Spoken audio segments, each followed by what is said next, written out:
You are listening to a Raptors podcast, the place every week for all things Raptors. Get ready and never underestimate the heart of a champion. Welcome to a Raptors podcast. I am your host, as always, Lucky Roberts, and I am here to you talking after the Raptors lose to the Rockets 135-106. It was not quite a very good game at all, and I do apologize if you hear anything in the background. My mother is watching a bit of TV. I don't think it should come through, but just in case if you do, there's your reason. Anyway, the Toronto Raptors falling to the Rockets by 29 points. It was, a pretty poor performance all across the board other than Quickley and Scotty Barnes. Emmanuel Quickley really came alive in that second half. 25 points, 6 threes. I mean, he was hitting threes from everywhere, all types of shots. He was hitting Freddie-type threes, too, just deep shots, just pulling it whenever he can, against Fred VanVleet, who was playing against the Raptors, not in a Raptors jersey. Fred only 10 points, 6 assists, plus 13, so he's doing that. He's still a winning player, but he's been good with the Rockets, definitely improving them pretty drastically, but they're still not as good as the heights as they have been earlier on in the season when they were really shocking people. And it's really looking like Şengün's team. He has 24 points here, 13 rebounds, 8 assists. The duality between him and Scotty Barnes is pretty interesting. Obviously, Şengün more of a center, Scotty Barnes more of a wing, but you can see how similar they are. They're both bigs who can put their back into the post and body their defender. And maybe not Şengün being a three-point shooter at all. He did hit a three in this one, but he was pretty disrespected from that range because he's a less than 30% three-point shooter, but he does have playmaking chops with 8 assists, and he does rebound the ball at an elite level like Scotty Barnes can do. And you can see the path for him to become just one of the premier centers in the league. And you're looking across down the Rockets bench and saying, look at all these young guys. We need some more to pan out, right? Because at a certain point, you're no longer a young guy, right? With potential, you're just wasted potential. And, Jabari Smith, I'm just going to list them. I'm not saying they're going to be wasted potential or anything, but, Jalen Green, you got Amen Thompson, rookie, 19 points, had a good performance today. Cam Whitmore as well. He had a really good game, 25 points. It's very, good. He's been pretty good, especially for a 21st pick. He's averaging about 11 per game this year. And you think the same thing for the Raptors, right? Scotty Barnes, he's panned out, but who else on this team can really show that? I think Quickley has already been a great decision, and yeah, that was proven today with 6 assists, 25 points, and 6 threes I was talking about earlier. But further down the bench, Jordan Nwora, I think, has shown some good signs. Grady Dick, 1 for 8 today, 0 for 4 from 3. Missed a couple of point-blank layups, which was really disappointing. Did have 3 steals and 7 rebounds, so it's not entirely a wash with him today, but it really disappointing either way. 1 for 8 from the field. And other than that, Jordan Nwora, Grady Dick, not really seeing much young guys growing here. Gary Trent had 12 points. You would say he was the third best Raptor today, but that's saying a lot. You could give it to Nwora, give it to Schroeder, but it's just basically everybody else was a wash. And Bruce Brown had some great hustle plays, 2 steals, 2 blocks today. But he's, like I've been saying earlier, there's a cap to what Bruce Brown really can give you, and we're reaching it, I think. So, he's a good 6-man, he's a good 7-man, maybe a 5th starter, but that's sort of where he's going to lay throughout his career, I'm sure. But that's where he'll make his money. But it was just, a wash from the beginning for the Raptors. They weren't really able to stop the Rockets, even with, having a center. Jakob Poeltl coming back. I've been talking about the rebounds. Hopefully it would be healthier, the differential, even though This one it was not. 49 for the Rockets. Raptors only with 37, 12 rebound difference. And you would think that would be helped with having Podol back. Sure, he only played 12 minutes, so you can't really talk too much about it. And we were Jontay Porter, so you don't really have your backup big. But either way, just not the greatest performance. Coming off two pretty good, pretty solid performances by the Raptors. The Hawks versus the Raptors, the game right before this, January 28th. A bit of a break between the Rockets and Hawks game. The Raptors lose by 1 point. It was a really entertaining one, and this was, one of the games where you see Jordan Nwora really break out. 24 points, 9 rebounds, 6 assists, gets a steal in a very, very important time. And you can see it was a good game from Grady Dick as well. The young guys showing out. Jontay Porter, Scotty Barnes obviously led the team in points, led the team itself as he's doing now. 2 blocks, 8 rebounds, 8 for 8 from the free throw line, which is really encouraging to see from Scotty Barnes' perspective. That's a part of his game he has yet to really get a grasp on. He really has a grasp on every part of his game except for that. So it's good to see him be perfect from the line and get to the line as well. But he was, minus 11. It was the bench that really pushed the Raptors close to beating the Hawks. It was Jordan Nwora, Jontay Porter, and Grady Dick with really, really great performances. Jontay Porter obviously out for this game. Nwora pretty decent today against the Rockets. Dick not so much so. And you're going to need these guys to step up to even beat a team like the Hawks. And I just want to take a quick tangent to talk about Trae Young, who I have not been the biggest supporter. I'm not the biggest fan of how he plays the game of basketball. But the fact that he wasn't named an all-star, and I don't know if he's going to get replaced for Julius Randle. I really don't, but I think he should. And I know they're probably going to be looking for a forward because, replace forward with forward. But I think Trae Young is the most deserving player, in the East at least, not represented. And to be honest, I think swapping out those two, Trae Young getting in over Julius Randle, should have been what happened. He's really playing out of his mind to not get on it. He is, averaging above 25 and 10. And him not getting on the roster is pretty wild to me. I don't know.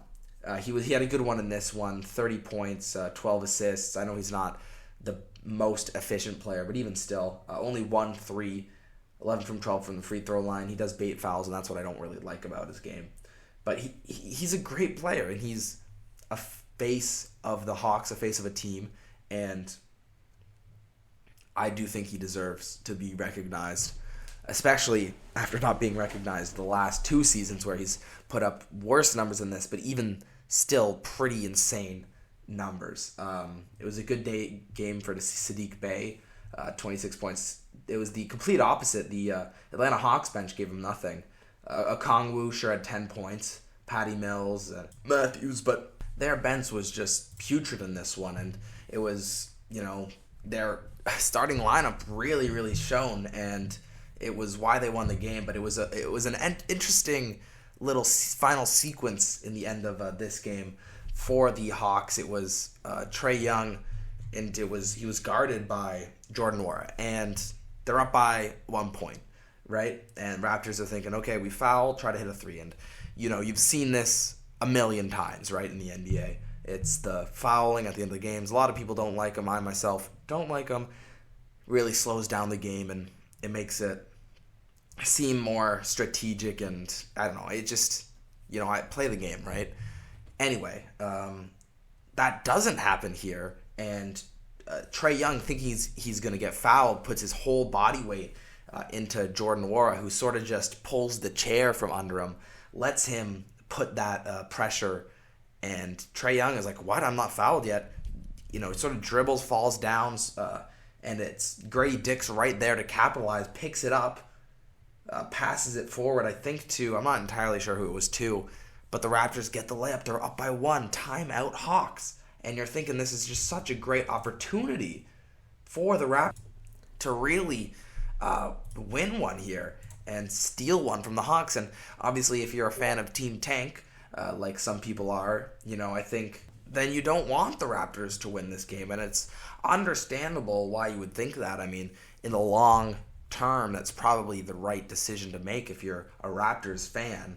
Just, the way seeding works for the picks. But I like to stay optimistic, and I like to see wins when they do happen. And it was something that I tweeted when watching this Hawks game. It was like, I forgot how fun it was to watch a win. It really was just, it's been a long time since the Raptors had won a game. Obviously, the Bulls, I still have yet to talk about that game. But it feels fun. And watching a team lose consecutively for 9 straight games, it's not fun, surprisingly, and it gets pretty annoying pretty quick, and you get all in this, down head space, and you're just looking for things to root for. But when you're winning and the bench is doing well, surprising performances from Dick, Nwora, Porter, you have something to root for. Good game by Gary Trent, and it's fun, and you forget, everything bad going on. It's really a great feeling, and the Raptors haven't really had a surprising season since, I would say, 2 years now. And so it's all been, we're expecting to be good and we haven't been, and so the wins sort of come with this grudge on them already. And it's fun when you're overperforming, I guess I can say, which isn't the first time somebody's discovered this. But it was a fun game, and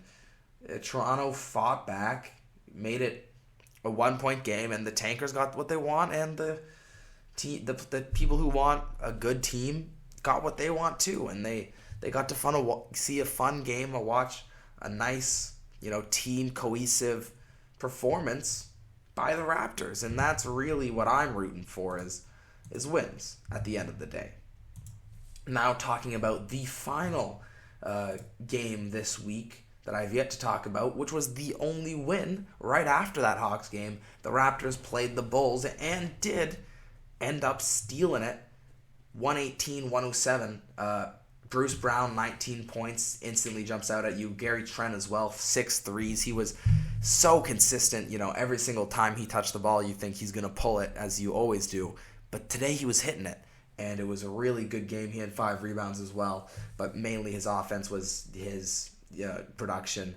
Scotty Barnes, an off game, but they win anyway. 13 points for him, 7 assists, 4 rebounds, 5 turnovers. It was really not his best game all year, but he's going to have down games, and when you win without him, that really shows something. Once again, a great performance from Jordan Nwora, 17 points coming off the bench.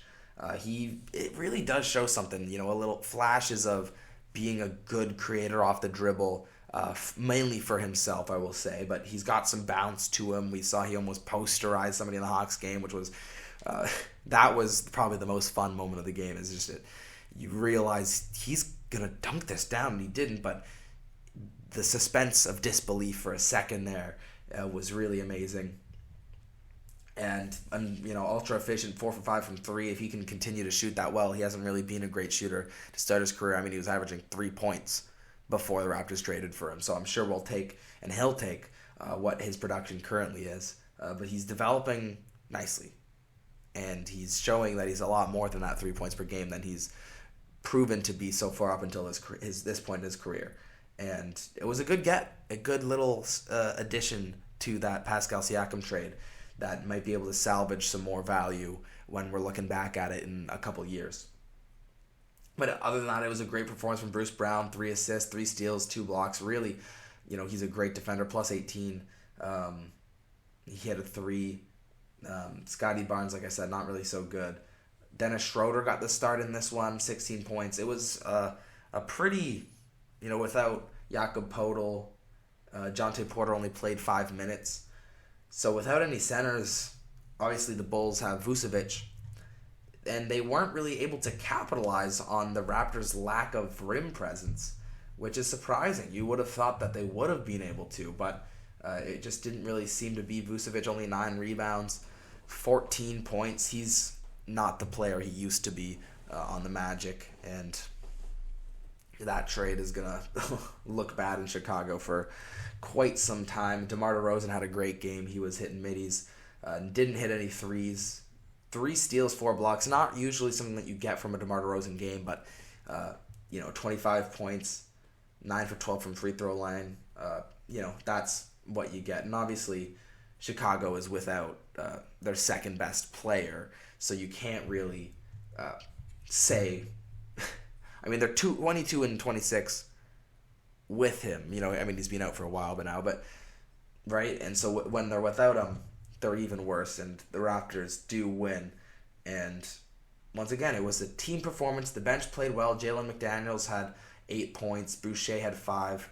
And it was a good bench performance, a good starting lineup performance, and they were able to beat the Bulls. And obviously they followed up with getting eviscerated by the Rockets, but you can see some potential here with this team. Obviously, you have to look through the magnifying glass of 3 years from now and 4 years from now when really looking at this the Raptors roster, and that's the lens you have to see this Raptors team through. And it's going to be a future that we're going to be looking towards for quite a while, I think. And you're just going to have to be envisioning that, hoping that it becomes true. And maybe it won't, and maybe it will. And that's just how it goes, right? But you can hope, and you can imagine. And that's, half the battle. But the battle was lost today against the Rockets, and some fans will be rejoicing, and some fans will be sad losing 29 points against the Rockets team that is below 500. But either way, it was a fun one. We see our dear old friend Fred VanVleet come back. Obviously not. It was in Houston, not in Toronto, but come back in a metaphorical way, and he had a fun little moment with Schroeder. I'm sure, it wasn't with Schroeder. It was the fun moment was with Scotty. He did beef Schroeder a little bit a couple plays afterwards, but fun moment with Scotty, and it's nice to see him playing and thriving and making a whole lot of money while doing it. So it's, it's fun that way, and it's always going to be, we're going to have to find our fun for this next upcoming stretch here of the future and the foreseeable future. But in the close future, the Raptors next week, as I will be talking to you, are playing 5 teams. I might have a 5-game episode for you guys. That's going to be quite a long one to cover. They play Oklahoma City on Sunday. Next day, New Orleans, Monday, February 5th. Wednesday, they play Charlotte. That's the end of their 6-game road trip. Then they're back at home against Cleveland and Houston on Friday and Saturday. And so that's going to be 5 games for you. Games, the Charlotte looks like a win. Maybe we can beat Houston at home instead. But, if today is any indication of the future, that won't be true. And it's really looking like it's going to be another tough week in a slew of tough weeks. But who knows what's going to happen. It's, that's how it goes. But I'll be talking to you guys after those 5 games, maybe after 4 if I feel like, Friday I have time and, after the Houston game. So maybe after that one. But that's going to be it for the Raptors section. I'm going to do a quick look over of the NBA landscape, and I'll have you guys on your way. So I'll be back in a sec after a break, and then we'll talk about that. All right, so welcome back. After the break, Boston Celtics still top of the Eastern Conference. Lost their last game, but still really dominant, really establishing themselves ahead of the Milwaukee Bucks, who did a little bit of a coach change halfway through the season, something that is pretty unprecedented with former Raptors assistant coach Adrian Griffin no longer the head coach of the Milwaukee Bucks. Instead, they brought back Doc Rivers. 6-4 in their last 10 haven't really gone so well for them. They're lost their last 2, but interesting decision nonetheless. I don't know exactly why they made it. The New York Knicks on a tear since getting OG Anunoby, 9-game win streak for them. Another team that's been on a tear, the Cleveland Cavaliers, as well as the 76ers, always still around there. The top 5 of the East is pretty much separated themselves. Cavs back to where they have been in the past couple seasons. They do have a really, really solid team, and it's good to see them on a roll, 9-1 in their last 10. 76ers still there with former Raptors head coach Nick Nurse.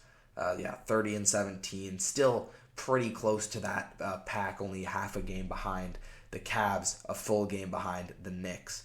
And then it drops, 4.5 games to the Indiana Pacers, who are 4-6 in their last 10, and then they're followed behind by the Heat and Magic in the real playoff spots. Then it's the Hawks and Bulls, both not really deserving of their positions. You will say, if you just looked at the Western Conference at least, the Bulls 23-26. They did win after losing to the Raptors, and the Hawks on a 3-game win streak, beating the Raptors today. And they're 21-27, pretty far down the pecking order. Then you have the Brooklyn Nets, Toronto Raptors, Hornets, Wizards, Pistons, and the Nets are only 2 games and a half behind the Atlanta Hawks. So you can see them definitely having a chance of making the play-in. But if you really think about it, I think the 10 best teams are the 10 best teams. I think the 8 best teams are the 8 best teams here in the Eastern Conference. It's pretty chalk where we're looking at it. I think there could be a switch between the Pacers, Heat, and Magic, those 3. And obviously the Sixers, Cavs, Knicks, and Bucks, there can be switches between them. But really, it's quite chalk here in the Eastern Conference, and the bottom teams are going to be the bottom teams. When we move to the Western Conference, OKC Thunder, the next matchup for the Raptors, have overtaken the Timberwolves for first in the Western Conference, both 37-15. Timberwolves still very, very, high performing up there. Denver Nuggets only half a game back, 34-16. They continue to just be right in reaching distance, and I can see them going on a run. They have a really solid team. They had a great game actually against the Thunder. Shai Gilgeous versus Jamal Murray for the Canadian matchup. It was a great game to see. My mom was like, "Why are you rooting against Jamal Murray?" I'm like, I gotta root for my guy Shai, and that's what happened. The LA Clippers not too far behind, rounding out the top 4 of the Western Conference. 32-15. They are 8-2 in their last 10. Really gone on a tear of late. As you see, both Kawhi and Paul George getting selected for the All-Star game. They've been together for a pretty long while, and this is probably the best team that they've had since, joining the Clippers, which is, when you look back, it's been a couple years, almost 3 years here in LA for them, so it's time for them to have a good, successful, long run in the playoffs. And this could be the year, especially, with James Harden and Westbrook right there with them. Then you have the Kings, Suns, Pelicans fighting it out for the last 2 playoff spots. It's going to be really tough to see one of these teams not make it. The Suns were struggling. They've bounced back. Pelicans were struggling, bounced back, and they're all right there. The Kings, Suns, I expect to take the spots just because of the quality of their squads, but who really knows? Who can say? Maybe the Pelicans go on a run and all of a sudden they're with the Nuggets and the Clippers. Right behind them is the Lakers and Jazz, both hovering around 500 in the 9 and 10 slot. Right below them is the Rockets, who just beat the Raptors, and they're trying to topple the Jazz for that 10th spot in the play-in tournament. I don't really know why they would be doing that, but that is what they're doing. And then right behind them, the Warriors, who are still clinging on to any hope of relevance. 3 games under 500. It's still realistic that they can take the spot from the Jazz and the Rockets, but it's really, it's really evident that they're not going to be a contender. That's for sure. And it's tough for Chris Paul. I really do feel for the guy. Below them, it's the chasm in the Western Conference. You've got the Grizzlies, the Trailblazers, and the Spurs. Just some of the worst teams in the NBA, but that's going to happen when you're at the bottom of a conference. Anyway, that's going to do it for today for a Raptors podcast. I am Lucky, as always. Do what you want to do. Follow me on Twitter. I'm not going to force you to do anything. Enjoy the rest of your weekend, and thanks as always for listening. It was really fun. Hopefully we have a fun week upcoming. 5 games, thick and fast. These games are going to come, so thanks for listening as always, and I'll see you guys later.